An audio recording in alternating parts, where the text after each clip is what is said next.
morning, good afternoon, good evening. How you, Shooter, Ren, Kevin, Brock, everyone doing okay? So yesterday I was talking about that there might be a stop hunt over this high. Good morning, Alexander. And it turned out to be a breakout. So actually, some type of triangle. We're up near objectives in silver. RSI is not making new highs. Same with gold, but at 80. And besides explosions in Beirut supporting the move in the metals, you have dollar. So at the beginning of the week, I said I thought there'd be a chance for a new low in the dollar, maybe around 92, and a higher low in US dollar yen. So far that's happening. So we could make a new low in the dollar without making a new low in US dollar yen. And I just want to point something out on yields is that we got very close to Goodburn's target of 44. We got down to 51. So maybe there's one more decline here. This looks like a 2, but we're getting so close in yields. Here's your Tlt Etf on TLT. And you could see grinding. One of the few things to not make new highs after the smash in March. And you would think with the Fed support that we'd be at new highs yet. New highs we're not. Just want to point something out for the metalheads. Okay. Yeah, crude. Yeah. Talked about the potential for another new high in crude. And here we are. I think Steve said we could go to 44. Just want to show you Newmont. So after all of this strength in the gold, it took all of this just to get a new high. If you're long Newmont yesterday and you saw what gold did, you'd probably be kind of disappointed. We're just making a new high here.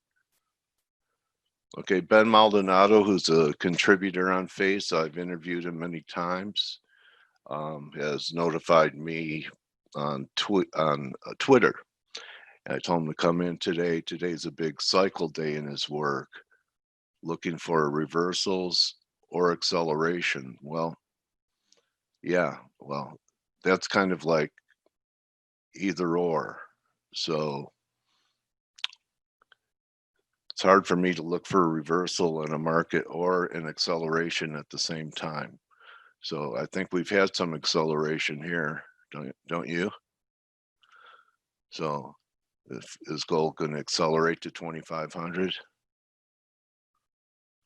Okay, and Brock, you're talking about on the S&Ps, you're talking about there's a gap fill going back to here in the S&Ps. That if you just had, you probably had it as a gap higher open. Okay, is that what you're talking about? Where's it filled, Brock? We're at 33.2590.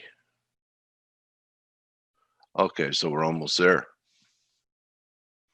33.27. You know what? You have a pretty good eye with all of this going on, multiple time frames.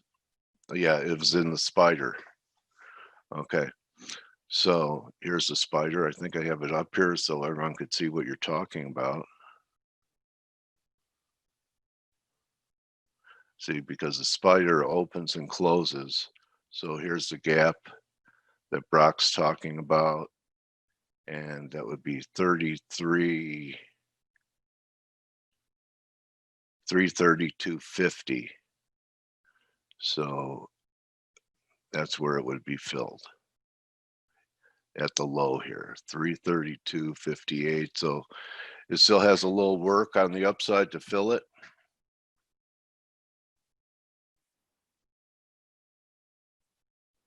Whose education program? And congratulations, Ingmar. You mean IWM? Russell, Amira? I love to interact with you guys. Okay. Okay, so you're talking about, okay, what education program are you talking about? Congratulations to all you longs in the metals. Oh, okay. So, yeah, you can learn a lot in here in FACE. You can learn more even here. And being in our chat room with everybody and having all the research here at your fingertips. So let me ask you, Sinatra, you've learned a lot in here. Are you a subscriber? Thank you, Hanya. So I know you believe in, so you don't have to, this is not about day trading. You want to give back?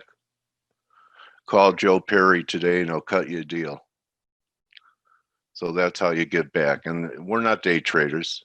I mean, look at these active patterns in play. They're not, they've been holding these positions. Okay, that's how you do it. You want to give back, you become part of our family and take some type of subscription. And and it's not charity. It'll be good for you. It won't hurt you. Okay, so Blake's up on Mexican, so you could see when positions are put on. Okay, and they're not day trades. Any of these ideas. You're welcome, and glad that you're having a nice run. Don't get sloppy. I know sometimes I have. When you have windfall profits, you get a little hubris, and then you take a couple losses and you try and rationalize it, and you say, well, it was the house money. You know, once it's in your account, it's not the house money. It's your money. Protect it like you went out digging ditches to earn it. Because even though this isn't physical labor, the mental labor is pretty intense. So protect your profits. Okay. Go to the door. 8% in a week, take it and go to the beach. He took it. Okay. Just getting back to a couple of markets before I turn it over to, okay. So I think this is, a lot of people thought that Dixie had bottomed, and it's not looking like that to me. So here's your daily. So we get a washout. I've been looking for this red line, you know, kind of like what the yen did last week. So this red line now is coming in ballpark 91.60, and this one's at 90.69. So here's your weekly. Unless we get a big reversal midweek here, dollar still looks pretty crummy, guys. But down here around the at new lows, say around 92, because we had a pretty good pop. I don't think that we're going to confirm a new low on the 4-hour in the Dixie. Maybe not a 2. The 1 probably will. Okay. So I think I've covered everything I've wanted to talk about. Take a quick look at Euro Pound. Not ready to do anything there. And Canada really took it on the chin here. I think they blew out a lot of divergences at this 32 level. It's a little bit, but you know, this was also crude breaking to new highs.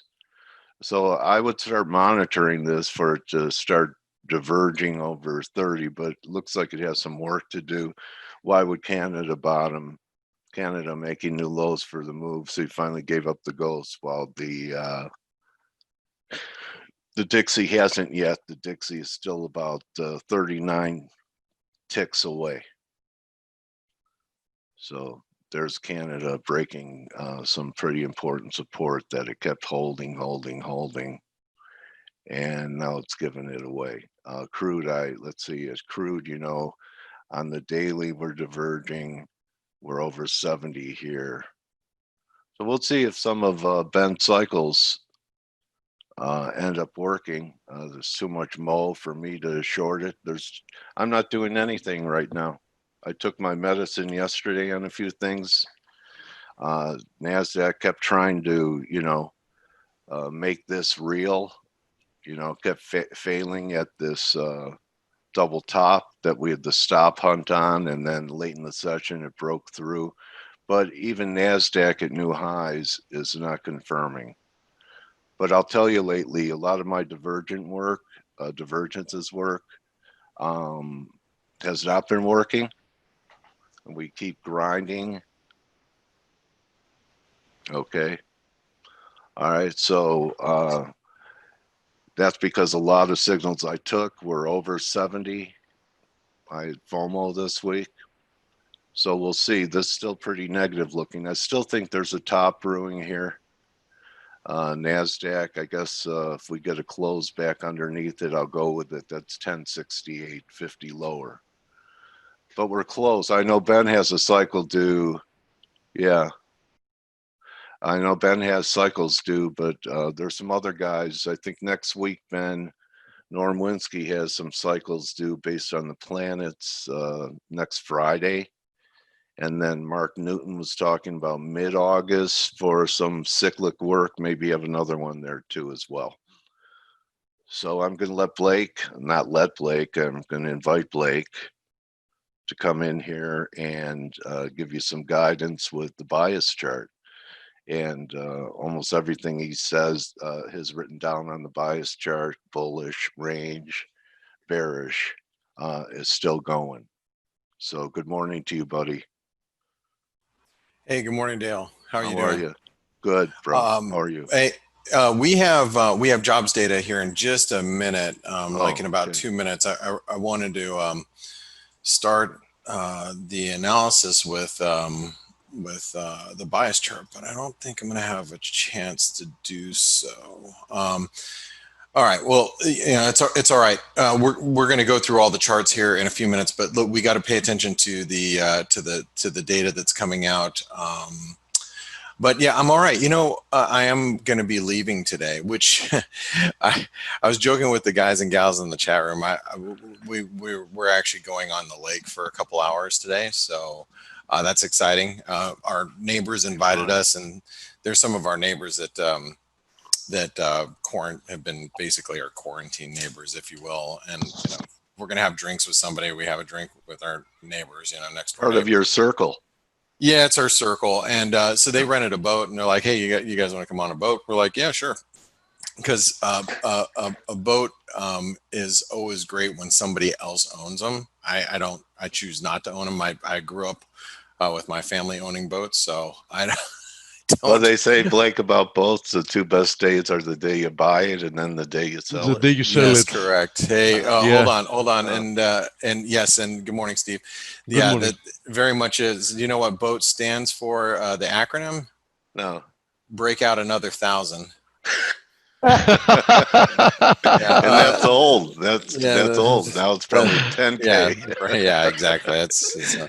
But anyway, so we're gonna go out on like that. No, and they anyway, the reason why I'm bringing this up, and let's keep an eye on this data. By the way, how long do we got? About 20 seconds. 20 seconds. The reason why I'm bringing this up is because people that have listened to me for years know that when I leave my computer, which I will not have access to the markets will move aggressively.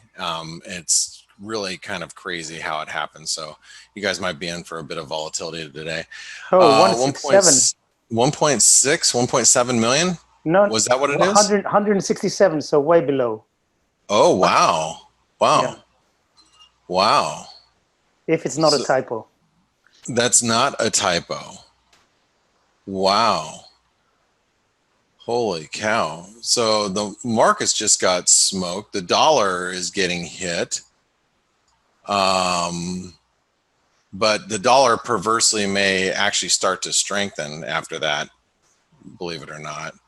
The euro just hit new highs, hit the 78% retracement. It's coming back down again.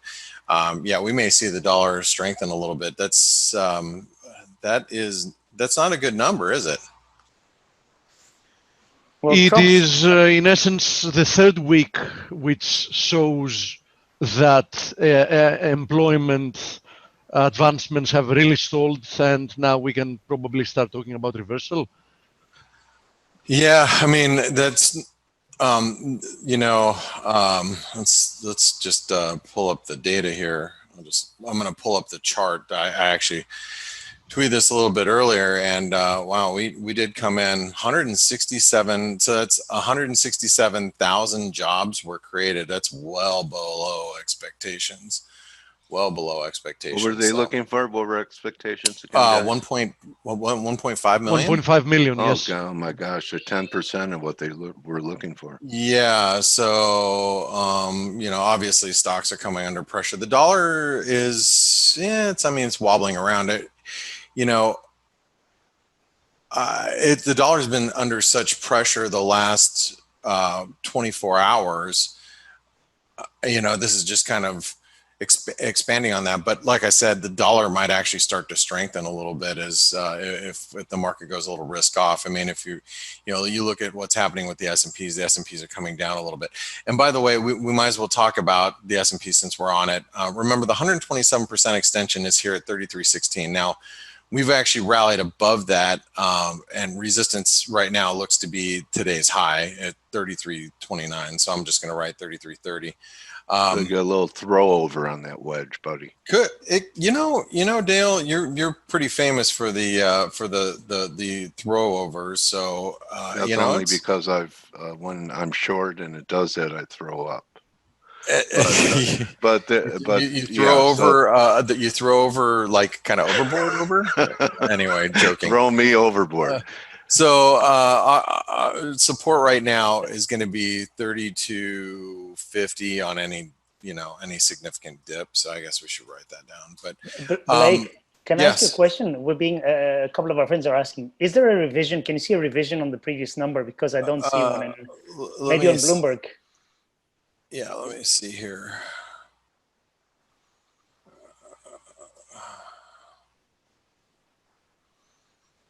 Because there's nothing on. Not yet. Not yet. Okay, fine. Just not yet. Hold on. It's been revised. The actual number 4.314. Can you see that? Wait, where? That's what I'm seeing. Maybe that's wrong. It's on the investing.com calendar. Maybe that's wrong. I don't think that's correct because the prior number is right here. So others are reporting that as well. I don't know where they're getting it from. Previous revised 43.14. I see it as well, still on LiveSquawk. The previous one. Okay, so that's revised a lot higher. Okay. So the previous one is revised higher. Yes. Which, if that's the case, makes today's miss even a bigger one? Well, no, because you have more. Have more on the last print and less on this print. Net, you're flat. Yeah, but that means that between the two of them, there was a lot worse development. Things that slowed. Oh yeah. In terms of movement, from one to the next. Yeah. Okay. Yeah. Okay. Well, kind of lines up with COVID exploding in the U.S. that slowed it down a little bit, right, Steve? Yeah, I mean that's what it looks like. Yeah, it's just a report. Yeah, so it looks like it is just a report. I'm not looking around, but people are obviously starting to watch data now, so that's important. Hey, you know what I got to do, guys? I've got like 10 minutes to try to jam out this data or this analysis. So let's talk about the euro. The euro's at the 78% retracement. Today's high. This is the 78% retracement. We could obviously make it all the way back up to 119 and just test the underside of this broken channel, which would be 119. What is that? 119.10, 11. So 119.11. It's bullish, but just realize that we're stalling at the 78% retracement right there in the 60s. Okay. The cable, oh, sorry, I got to get support. Support right now, intraday, I would say our dips right back down to 117.80 should be support. Okay, if we should get a dip like that, you know, it's hard to say. You know, with the market starting to show some weakness, we might get some dollar strength coming through. That's why, you know, I think you gotta kind of prepare for that, especially after yesterday's, you know, big move in the dollar. You know, if the dollar snaps back, you know, we could see a little bit of a rally back. Let's take a look at the cable. So the cable is coming right back to the. Oh, you know what? Regarding the euro, let's also talk about this. Remember, 118.30 is the big 618 retracement on a weekly basis. Don't forget that. And you know, we can overshoot that big weekly fib level by 50 to 100 pips. It's really not that big of a deal. And we have already proven that we're getting a lot of two-way action around it. So just keep that in mind. Cable. 131, obviously 131.70 is resistance.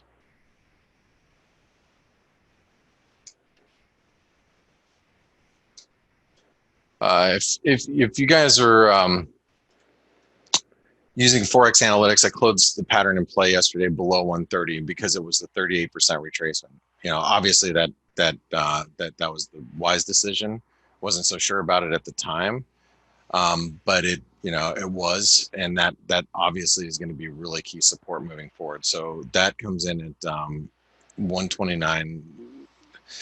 That support right now is 129.70. Bullish wall above it. Okay. Let's go over to the Aussie. The Aussie we're almost at highs again.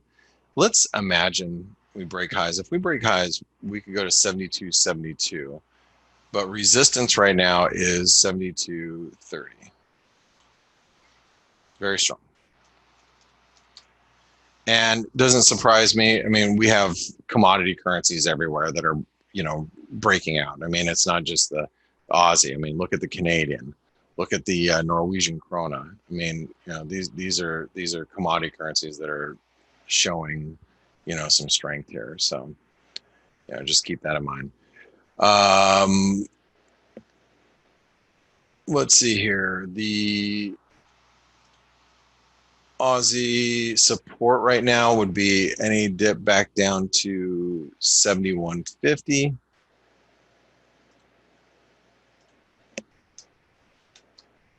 Okay. Whoops. Sorry. That is bullish. Got it. Okay. Kiwi. The Kiwi is struggling a little bit here, and we're struggling around the 618 retracement. So this is still kind of goes in the same vein of what we were talking about yesterday, where the Kiwi is just kind of not following suit with the other currencies. And you got to keep that in mind when you're trading the Kiwi, because you know, we did hold the 65.80 level, which I'm going to write down today is still really key support. 65.80. Okay. We're still bullish, but you know, you got to be a little, like I said, you got to be a little careful with the Kiwi here. The highs, right? Let's go up to the 78% retracement, which comes in at 66.85.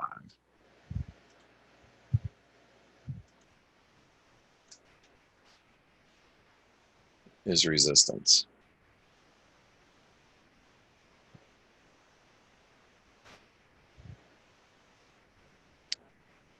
Dollar Canadian.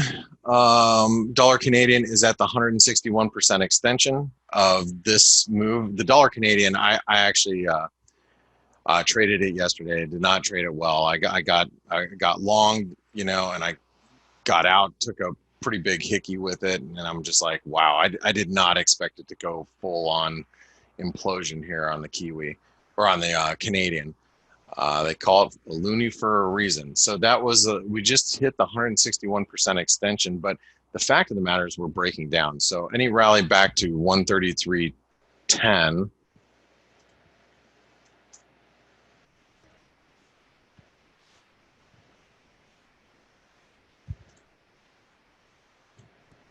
Okay. Is bearish, and we might extend that move to 132, which is the 127% extension of the bigger range, right here. Takes us all the way down to here. Hold on one second, please.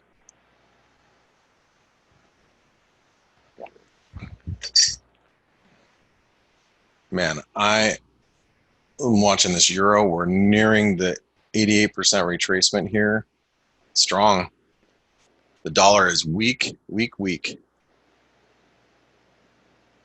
Thought the dollar might actually be able to catch a bid, but I don't know. It doesn't look like it right now. So let's go back over to, we were just talking about the Canadian. Let's go over to the peso. The peso is still holding up pretty well, you know, given that the dollar is so weak. But the US dollar Mexican peso could come all the way back down. Hold on really quick.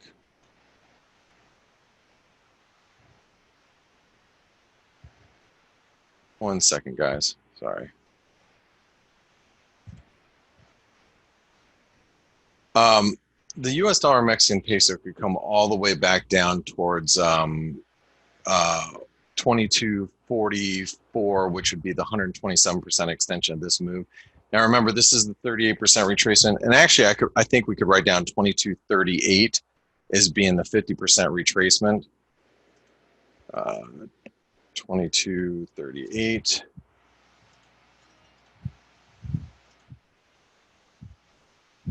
Oops. I'm going to keep the dollar Mexican peso in. I think it's bullish, but because the dollar is so weak, I'm going to put it in range. You know, that we're still bouncing around in the range. We could make it all the way back down to the 20s, obviously. You know, especially with the dollar weakness that we're seeing. But you know, it just, I think it's turning bullish, but you know, we can't deny the dollar weakness that we're seeing here. So let's just keep that, you know, just be aware of that. Resistance right now is going to be 22.60 intraday.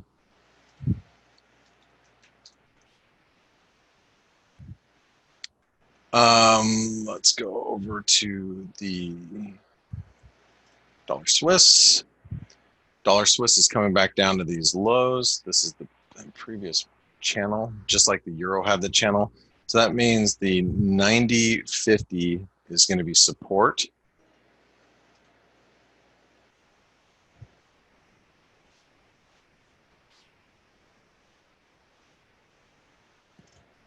Bearish. Resistance. You can see these little spikes right through here. So any move back up to 91.40 should offer resistance. Let's go over to the dollar yen. Dollar yen really, you know, I'm like I've told you guys, I'm not very excited about the dollar yen right now. Resistance, I think, well, it was 107 at the 50% retracement. That trend line is still coming down, so it's 106.75.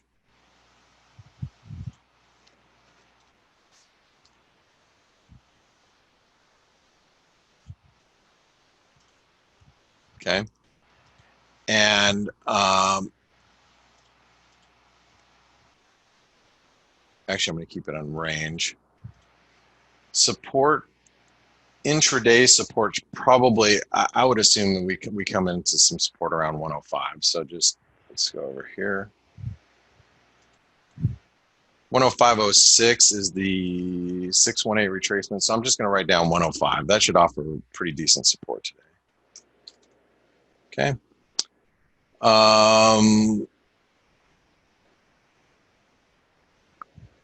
Dollar index.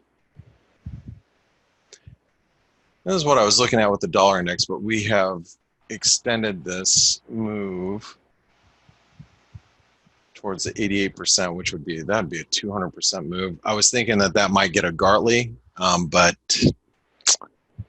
yeah. The 88% retracement comes in.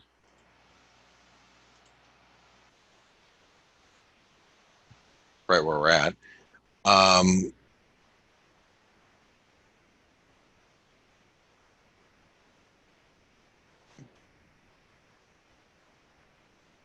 Hold on really quick, guys. I got to look at something.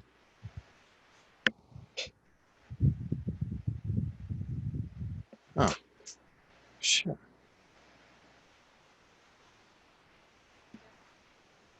Sorry, I was just looking at something. How did that happen?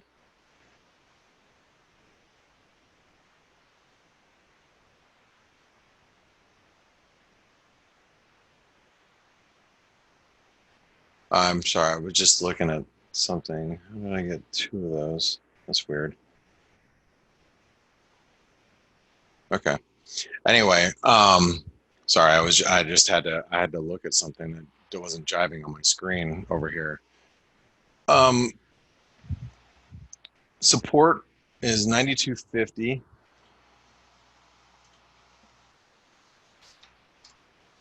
We are in a bearish trend.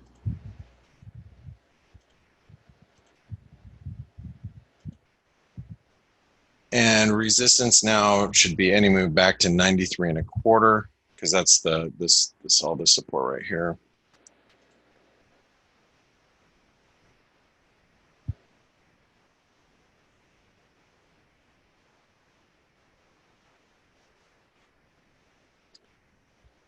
US dollar, Norwegian krona. Now this currency pair, I was really hoping we'd turn above this trend line, but we didn't. And I think a lot of that has to do with this, massive move in crude, also the dollar, but the crude oil is back above the 200-day moving average. So support might come in at 894. Resistance now is going to be back at 902. So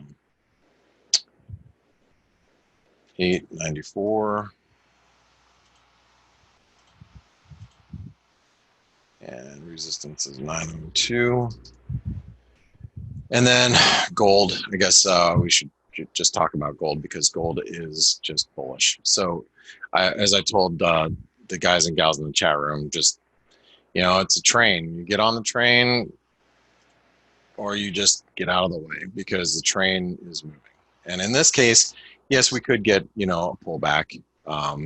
I think that 2000 should offer support first and foremost. And it's really tough to find resistance after we've rallied so far. And like past the 161% extension there, the 261% extension of this move comes in with another 261% extension of this previous triangle breakout. So I mean, I think right now we just have to mark up 2050 and then 2000 and just realize that it's in a very bullish trend. So gold support is at 2000. Resistance is at 2050 and it's bullish. Okay, so I'm going to leave that bias chart here for you. Steve, Stelios, good morning, gentlemen. How you guys doing? Good morning, sir, everybody. Good morning. Hey, so the dollar is actually coming under pressure. I think it gives, that the weaker number gives people a reason just to sell dollars at this point. What do you guys make of this? What do you guys make of the data here? Well, I think it's a tough one to. I mean, the data is very volatile, right? These numbers, we went to minus 19 million, then plus 4 million, and it's. I know it sounds crazy to say this, but even these swings are. Given the recent volatility, they're kind of expected. The dollar is weaker because I think same as weeks now, risk higher, dollar weaker. End of story, I think. So the market thinks, oh, maybe if this number is weaker, then more stimulus, hence risk higher, hence dollar lower. I mean, I don't know. It's the new normal. What do you think, Steve? I think it's definitely that, in combination with the fact that I think several investors have started really getting worried about the fate of the dollar. Given the ominous U.S. fiscal position and no end in sight in exploding deficits, et cetera, et cetera. So I think it's both of them. Yeah, and the dollar is, I think, and this goes for me too. There was a lot of us, myself included, that was looking for a dollar bounce early this week, and so what we got a bounce, but it was very short-lived. I mean, the euro. We basically bounced like half of Monday, Monday and then Tuesday we ripped back, and here we are on Wednesday.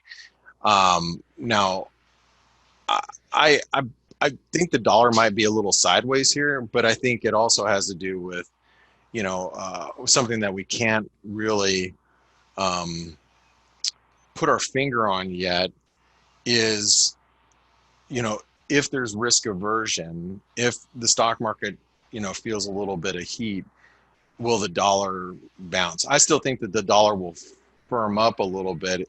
I just don't think it will rally aggressively unless I think exactly the same, Blake. I mean, it will firm up, but will it return back to close to where it was? I think no way.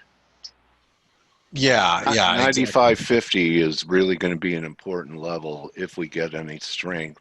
Kind of a bull bear line for me. I'm sorry, what level? 95.50, Blake, where it broke down. Yeah. I think that as this right here is really, it is really key. But and then that's funny you mentioned that number, Dale's, because that's the number I on the week ahead video I said, hey, the dollar might get a rally, and this is back when we were here, so we might get a rally back to 94.50. But it's really the 95.50, and I drew it kind of like this. I said, this is going to be really critical as we come back up to this big breakdown point. But now the question is, looking at the dollar, it's like, are we even going to be able to make it there? It's the maybe new lows first before that happens. Yeah, maybe. So, well, Steve, I know. Steve, hey, it's not like you haven't been around the block a few hundred times. I'm a blind squirrel in the middle of the forest. Aren't we all? Aren't we all?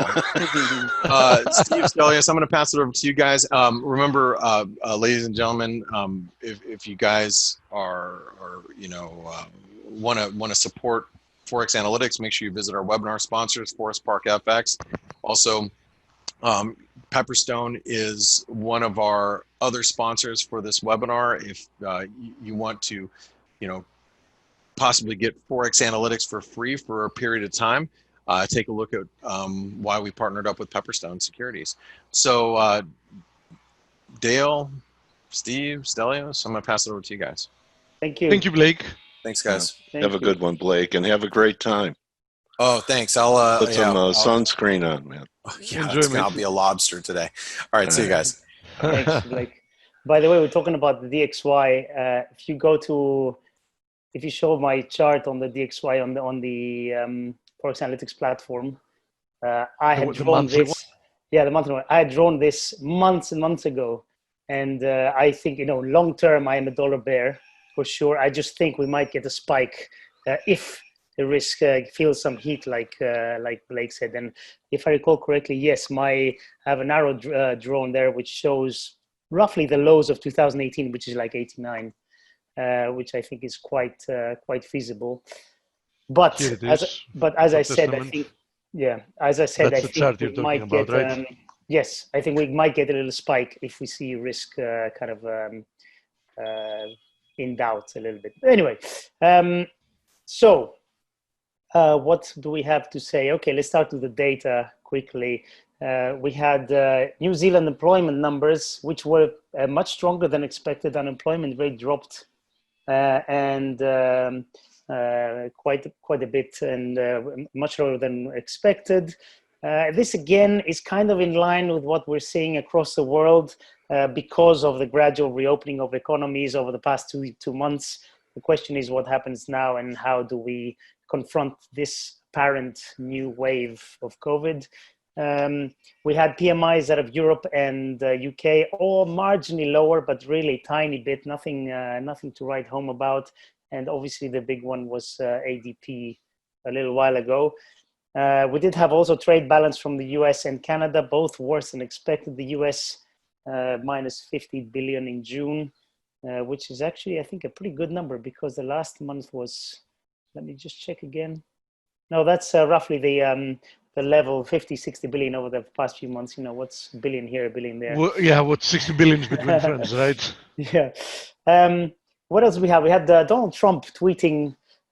Interestingly, he did say yesterday and today he's expecting big job numbers on Friday. Question is, when does he actually get to know the numbers? I don't know what the protocol is, but that's what he tweeted. And also he did say that he did tweet that he expects a vaccine a lot earlier than the end of the year. So the Twitterer-in-chief said that, and let's see how that pans out. We also, speaking of the US, we also had the Democrats and the Republicans kind of coming closer towards an agreement in terms of what they're going to provide for the next package. It's going to be at least $1 trillion. The other side wanted, $4.5 trillion. It's going to be somewhere in the middle. I'm with them. Yep. And just put zeros on it. Yeah. And so they're making progress there. I don't think anybody has any doubt that there will be an agreement of some sort. And also there is supposed to be talks between the US and the Chinese on phase one and assessing how that's going. Badly, yeah, wonderfully. The first word that comes to mind, but at least they're talking, or they're going to talk, which is a good start. I retweeted, speaking of that, Stelio, I retweeted what was it, yesterday, the day before yesterday. For example, from the targeted 25.3 billion in energy products, that was part of the deal, China has bought so far in the year 5%. Yeah, they have a lot of catching up to do. Yeah, and on all aspects of the deal. I mean, the deal is a joke in the sense that there is 0% chance that they're even going to get anywhere close in fulfilling it. So, there's no deal. I mean, there might be on paper, but that's the only place you can find it. Yeah.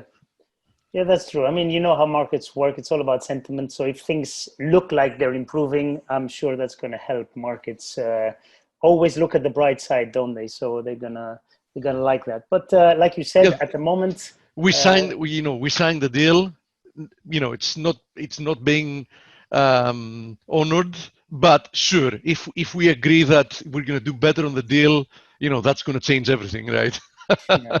Well, since COVID, guys, things have really devolved between that China is and true. the US. Although to be fair, Dale, from the initial data we had, from the first 1.5 months pre-COVID, it was more than obvious that the deal would, in any case, not be fulfilled. You know what I mean? Yeah, but of course, after exacerbated, COVID, calling exactly. it the China virus. And I also think, Steve, that part of dollar weakness is confidence, a lack of it, the way the U.S. has handled the pandemic.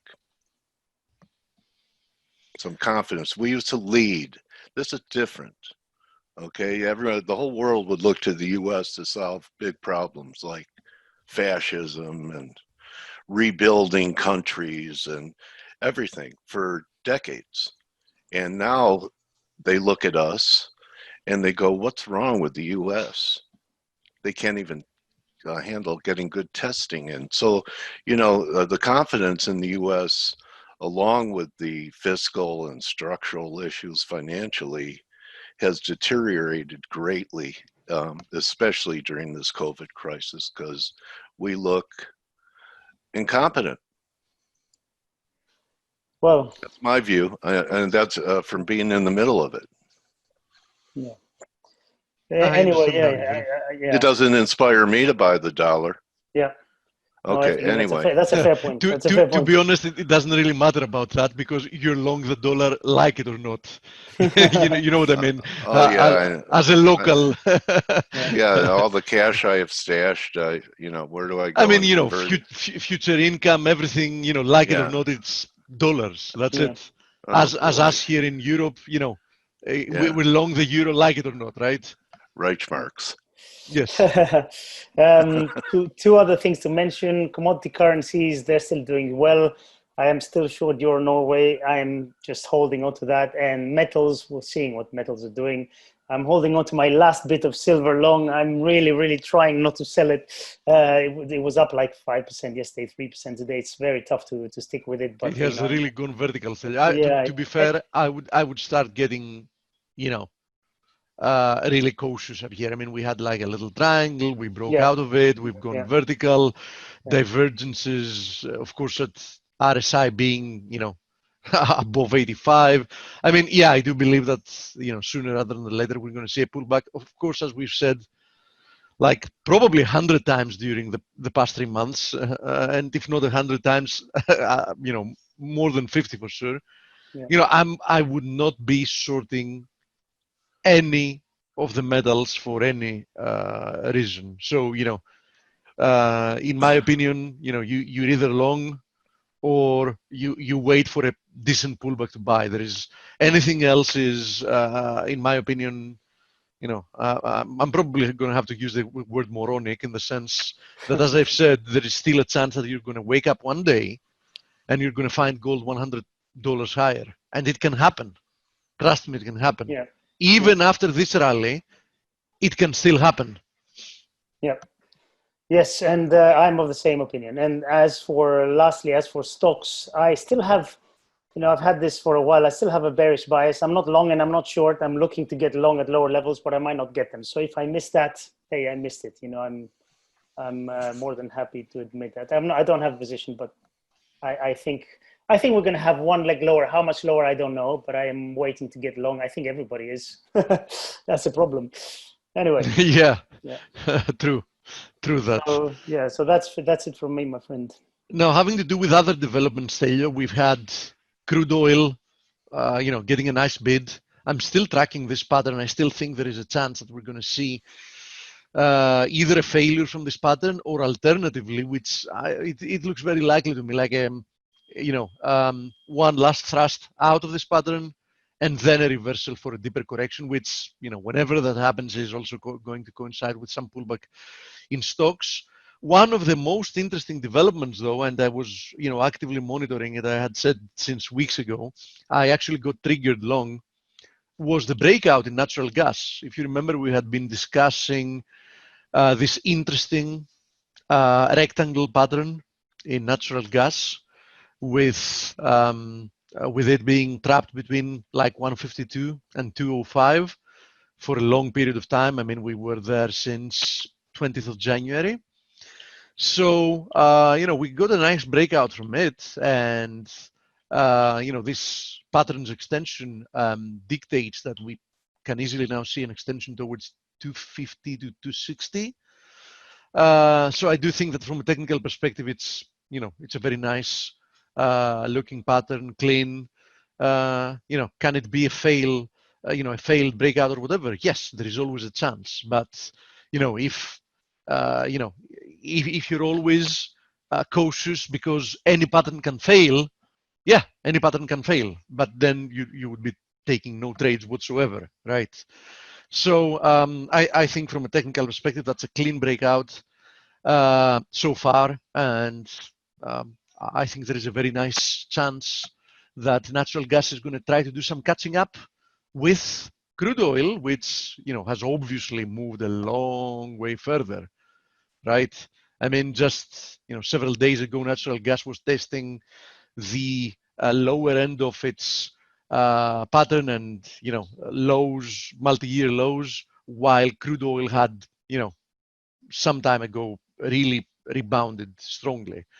So if natural gas tries to even do a little bit of a catch up, it can easily squeeze to 2.5 to 2.6 dollars, as I said. Now, having said that, and in order for me to be able to address some of your questions, I'm not going to go through the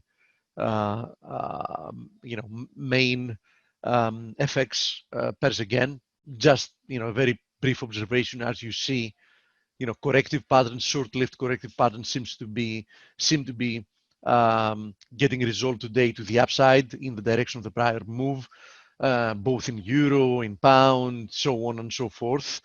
Even if you look at commodity currencies, USD CAD broke lower, USD NOK resumes lower. I'm more than 17% in the money in this one. Would be, being short USD NOK and Euro NOK would be amazing trades. But on the other hand, I have the stock indices eating up these profits. I'm still short there, and I'm still expecting for a pullback. I do believe that I can get rid of them at some profit. I'm not really a believer in this move, but anyhow, we'll see how that is going to end up. I still like this channel. I still believe this high there in USD NOK was a probably generational high. USD SEK remains under pressure. The two of them look very, very similar. I would still prefer USD NOK. Obviously, at some point we're going to see a rebound.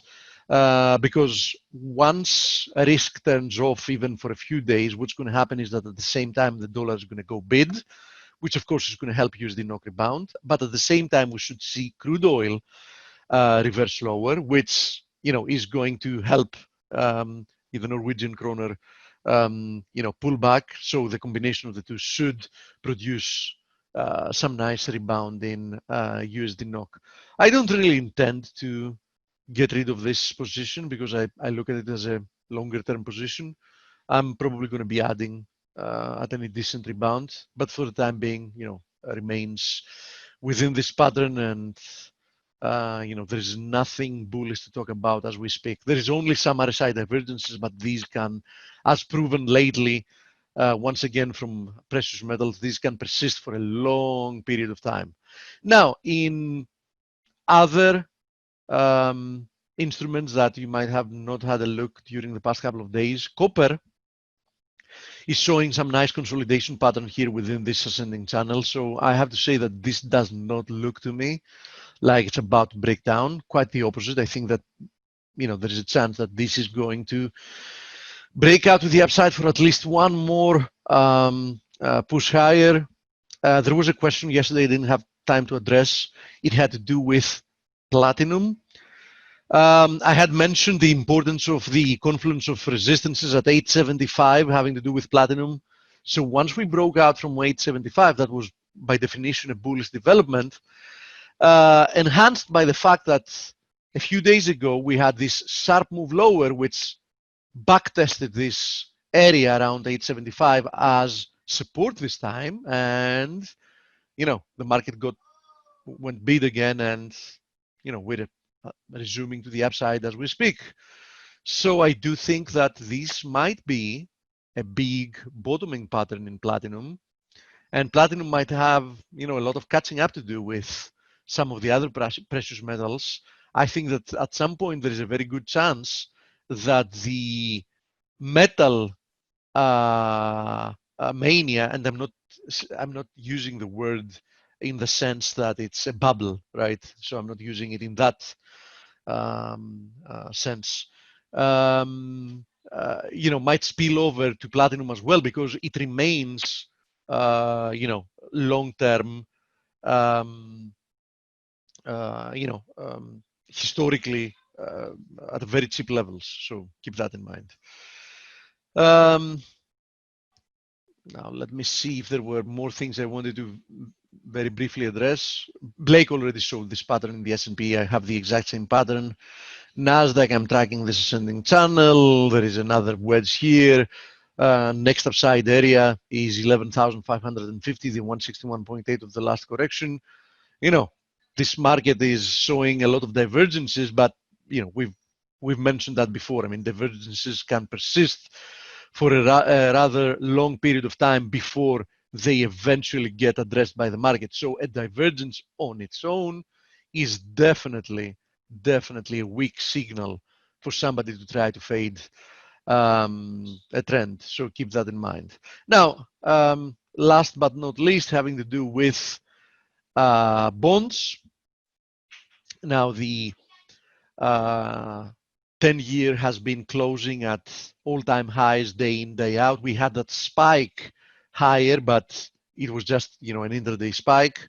That tells you all you need to know. It means that, in essence, bonds don't really agree with the optimism of stock investors, and we know who usually is in the right side of the market.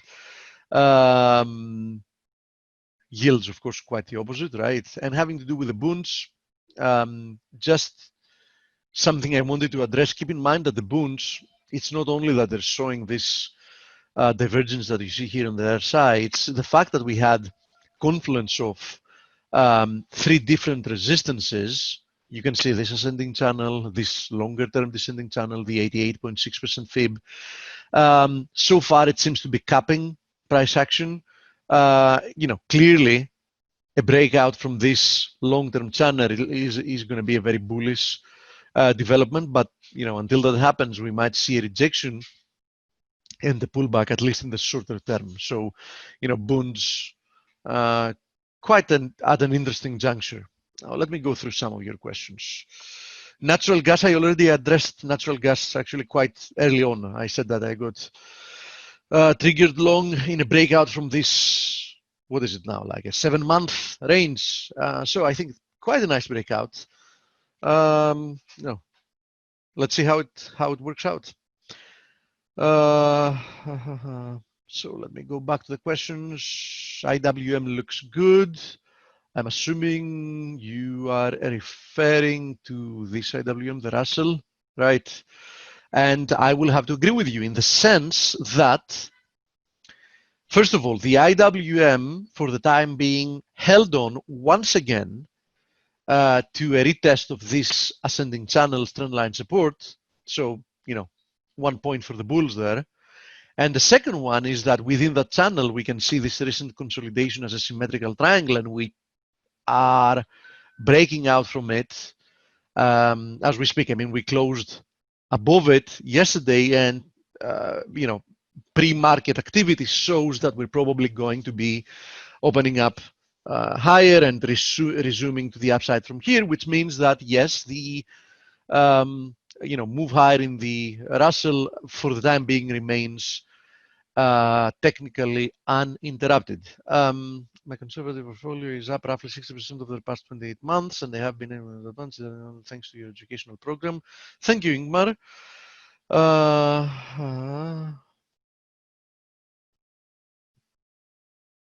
Let me see. Going through more of your questions.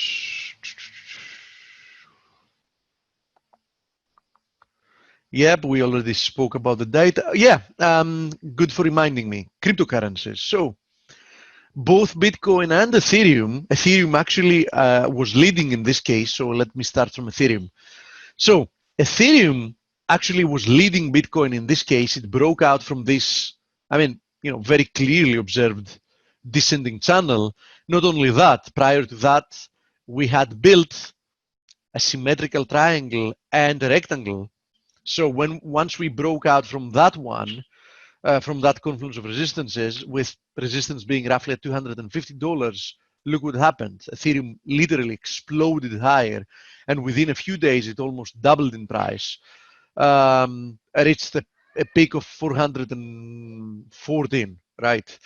So, Ethereum clearly was leading higher, but, following Ethereum in some days of a delay, Bitcoin broke through this multi-year descending trendline resistance, and undoubtedly this is a very bullish development. So as long as we are trading above, like, you want to call it 9.6K, 9.7K, the path of least resistance is higher for cryptocurrencies as well. In general, if you notice, everything is well bid against the dollar. So the dollar is, in essence, being sold against more or less anything you can find. and for a good reason. I mean, I've been saying for years I'm extremely bearish the dollar, because the fate of the dollar was more or less a given in the long term. Of course, you know, it's one thing saying what's going to happen long term, another thing timing it. Because, you know, we were clearly noticing, you know, what was happening with the U.S. economy. The U.S. economy was underlying extremely sick, and it was, you know, only a matter of getting a trigger for deficits to really get completely out of control, and money printing to get completely out of control. In this case, I'm afraid that, you know, what was contained in the previous crisis as asset price inflation is not going to stay in assets. And I think that's going to have devastating effects for the dollar. And, you know, we're going to see this unfold in the months and years ahead. I think we're just seeing, you know, a very first glimpse of what is to follow. Of course, nothing moves in a straight line, so keep that in mind.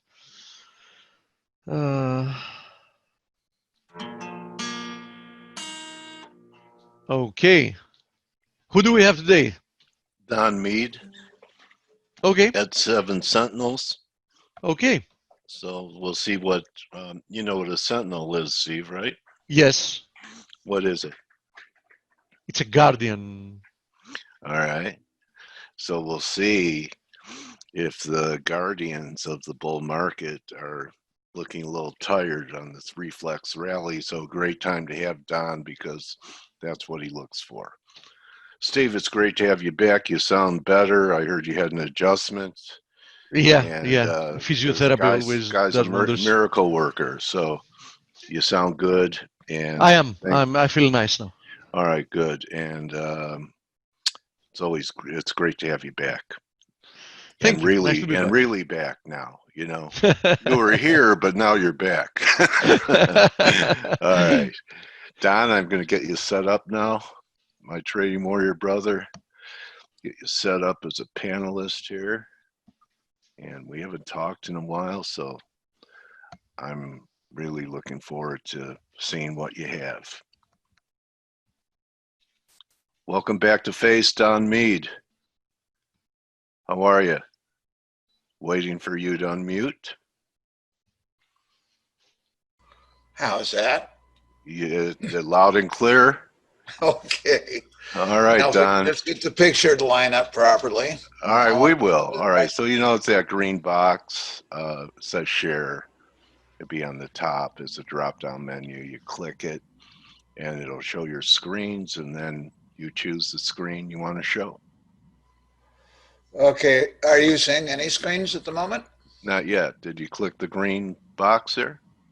Well, says I'm share? not seeing what screen I'm supposed to be looking at. I mean, what box I'm supposed to be looking at.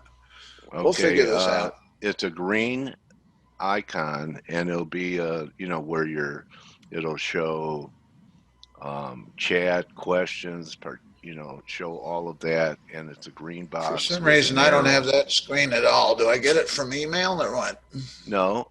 If you just roll your cursor over either the top of the screen that you're seeing or the bottom, you'll see a green box come up. Just find the Zoom panel, and there is a green button saying share screen. It's the only colored button, actually.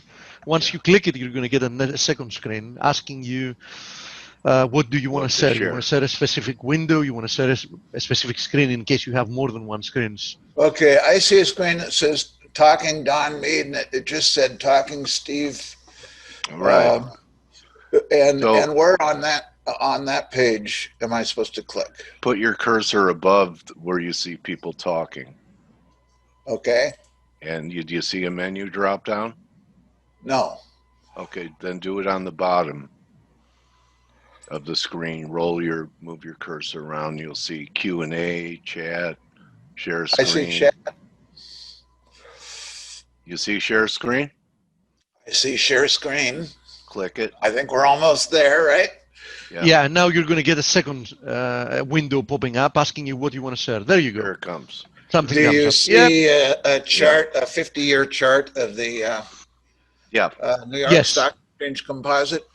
Yes. Wonderful. We got it, Don. Thanks for Good helping, morning, Steve. Dale. Good morning, Sorry Don. for the That's okay. confusion, but it's all right. always great to be with you. Yeah, it's nice to have you back, Don. So, you know, it doesn't matter how long it takes you to get good content up there if you get it up. So, all right. So you're quoting Solomon here. He had plenty of gold, didn't he? Yes, he did indeed. Yes, Yeah, he did. The richest man in the world. So he found And he found it also to be knew meaningless. that there was a time to gather gold together, and there was the time to cast it apart. And the same with, I suppose, paper assets and stocks. Yeah. So let me ask you, Don, with what you've seen happen in gold and I know you're focused on the stock market, but you've been around for a while, what you've seen happening to the dollar and the gold, how does this play into your Seven Sentinels work? Does it at all? My thinking is purely technical, and okay, so we've had this huge recovery. I don't know about you, Don, but after we bottomed in March, yes. I didn't think that we'd see a 33 handle again. Oh, I didn't either. I certainly didn't either. But what I think this is a continuation of the topping pattern that began clear back in 2017. Again, just to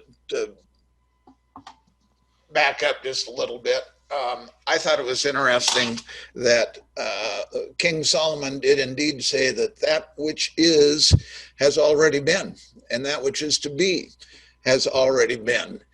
And it's really the same thing as Livermore said again and again, which is there is nothing new in Wall Street. Whatever has happened, whatever happens today has happened before and will happen again. So he was just repeating what King Solomon said thousands of years ago, and it is so true.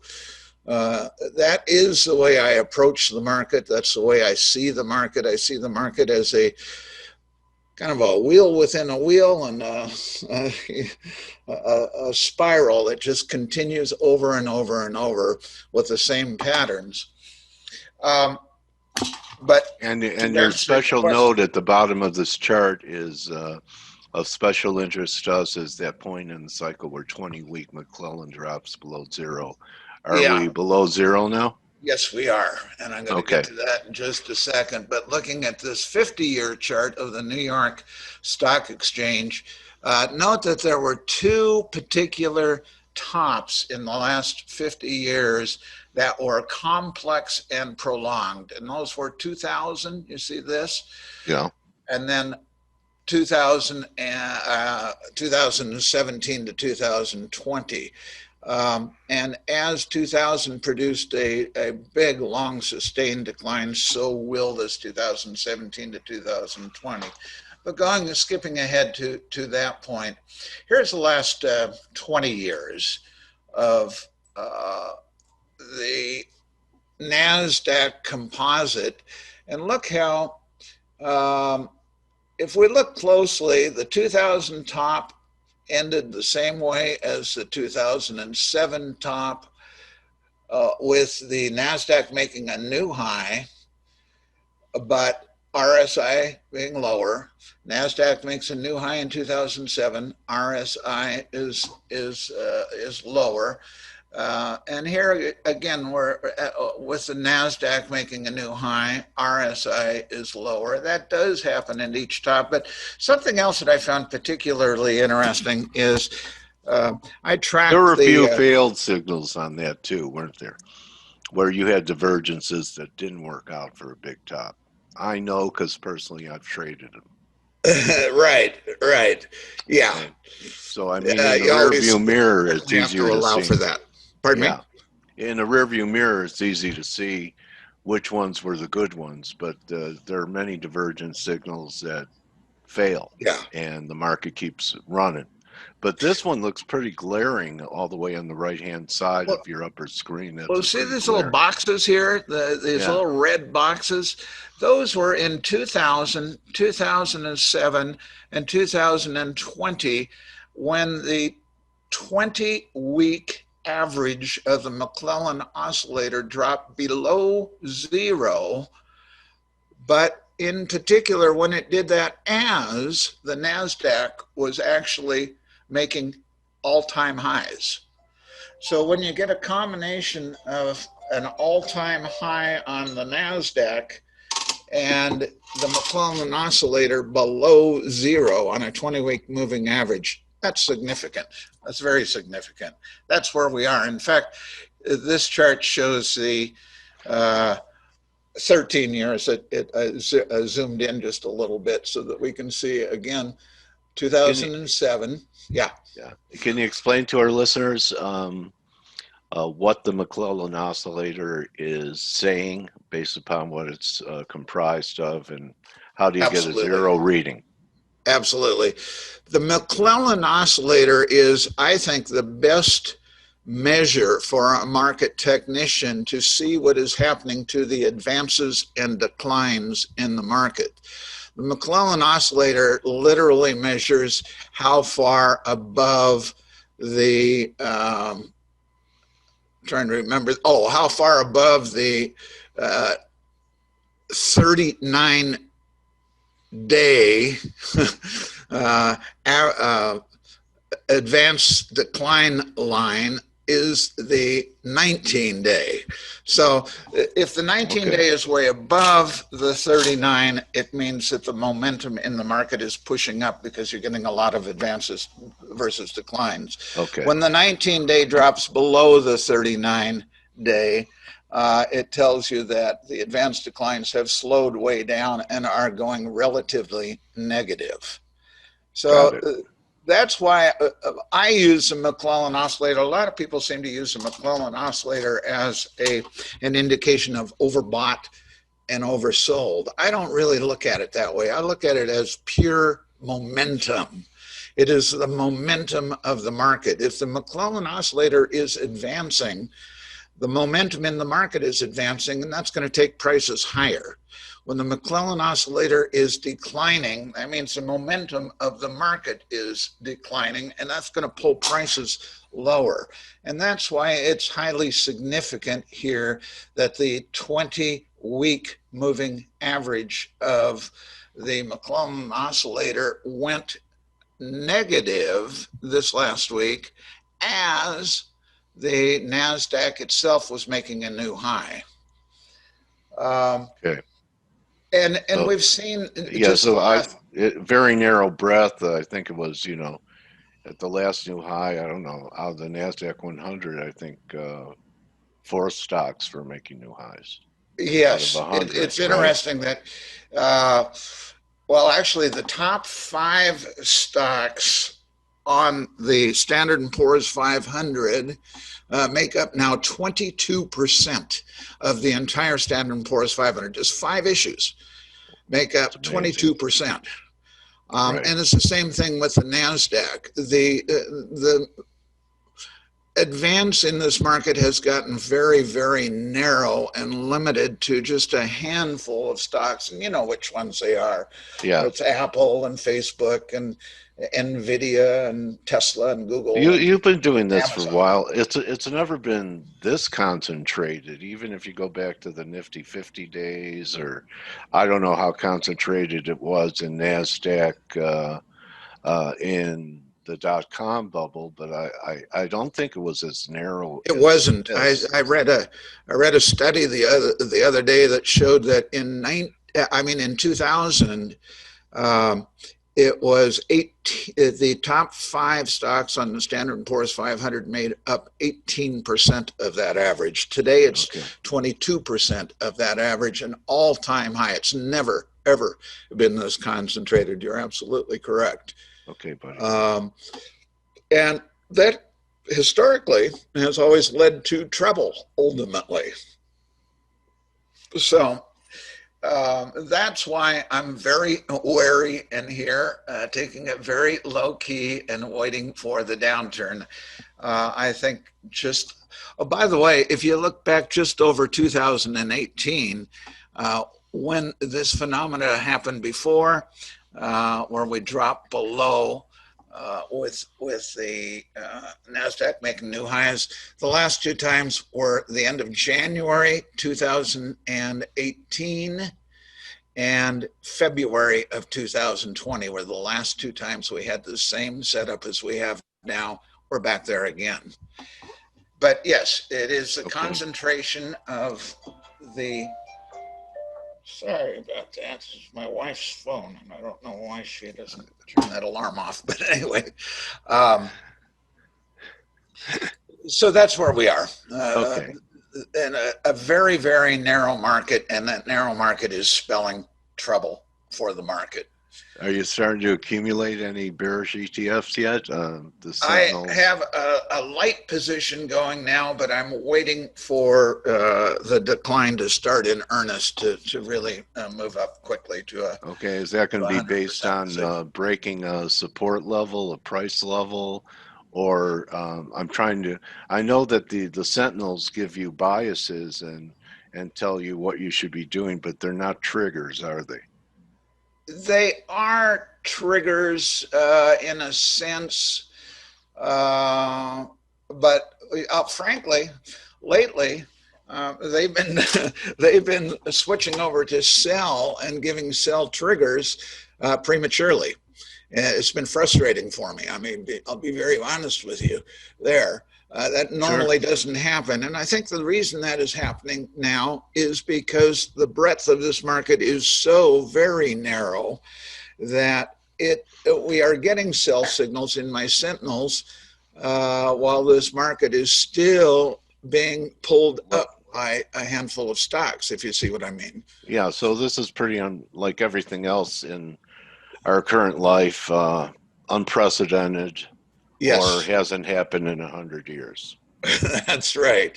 2020 will be a year for the ages. That's there's certainly no doubt about that.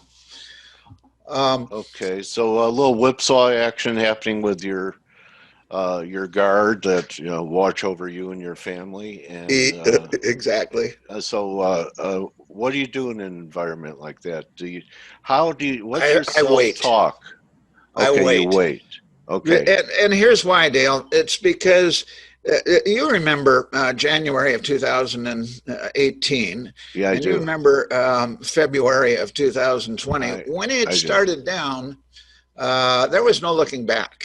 There was no question about it. It was. Yeah, if you waited for rallies to sell, maybe there was one. Yeah. And that was it.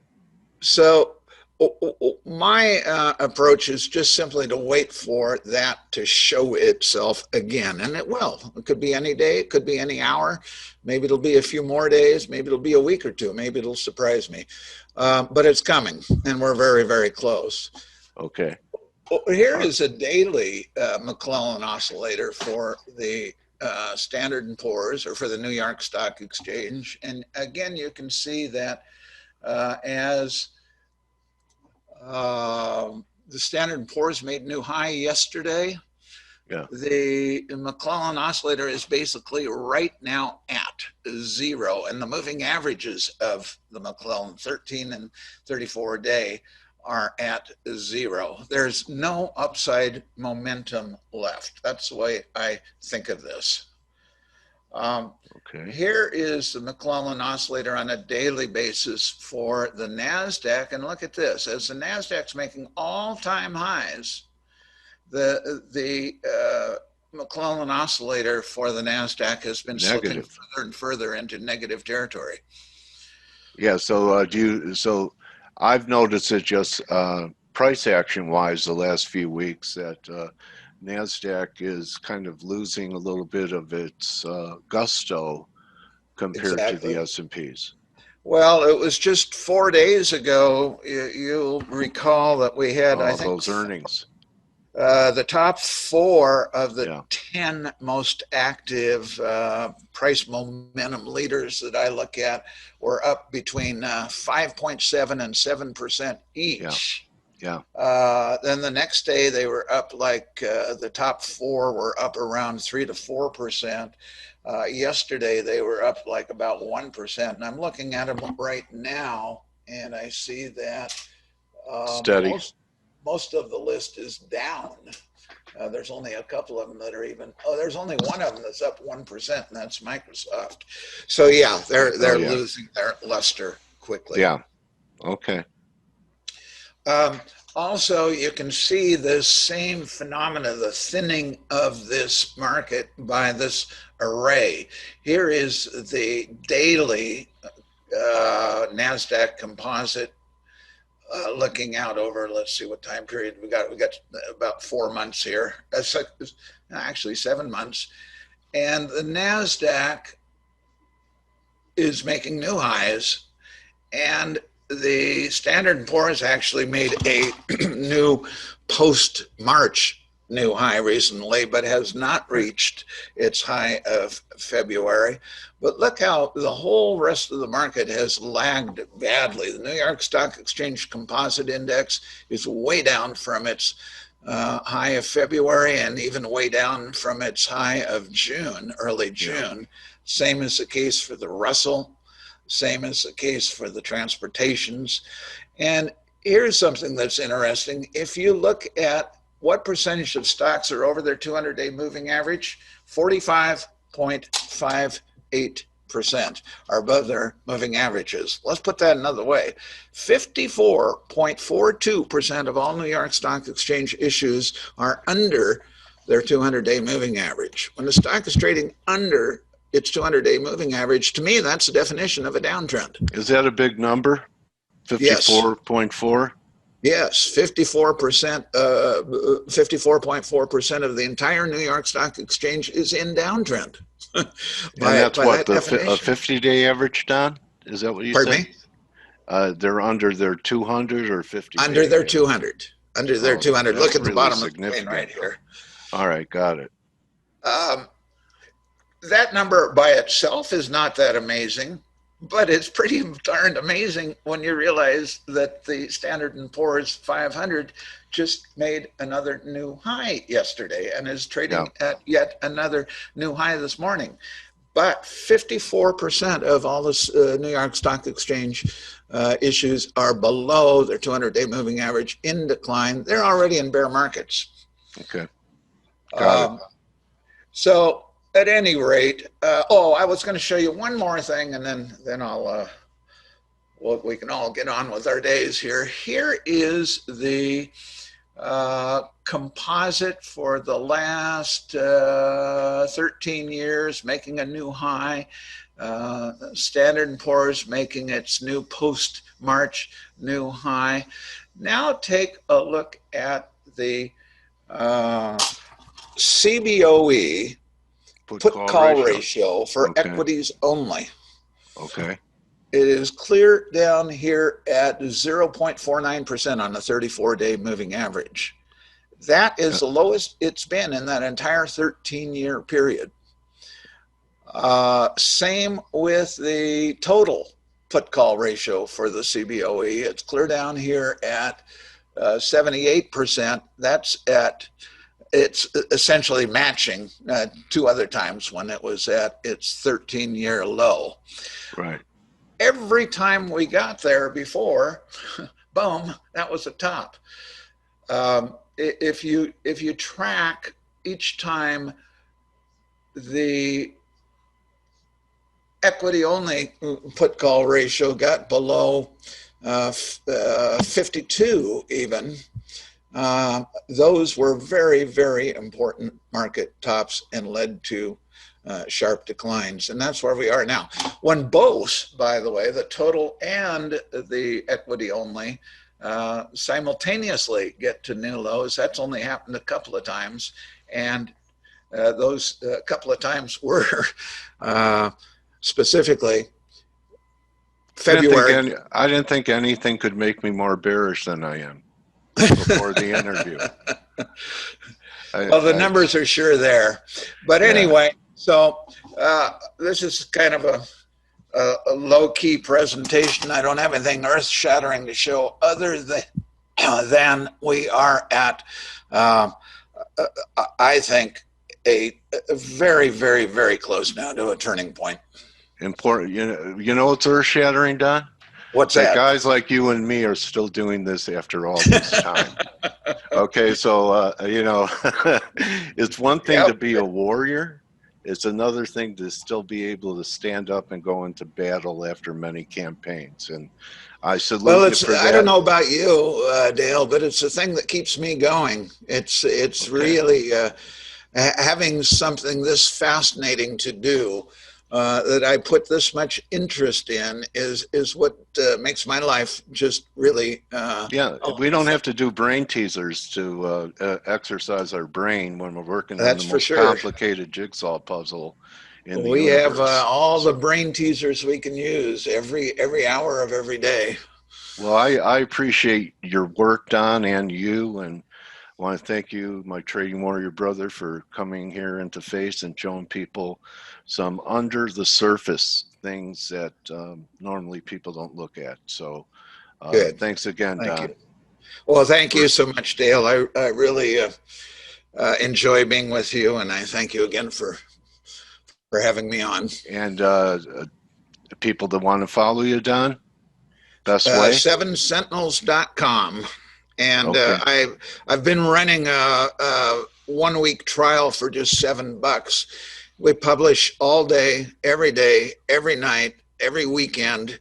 All our trades, all our indicators, all our everything is in that 7sentinels.com, the individual articles every day and every night. And for $7, you can take a look at it for a week and see what you think. Yeah, it's almost like charity. That's right. All right. Anyway. All right. I love you, buddy. Almost free, as they say in Mexico. Oh, yeah.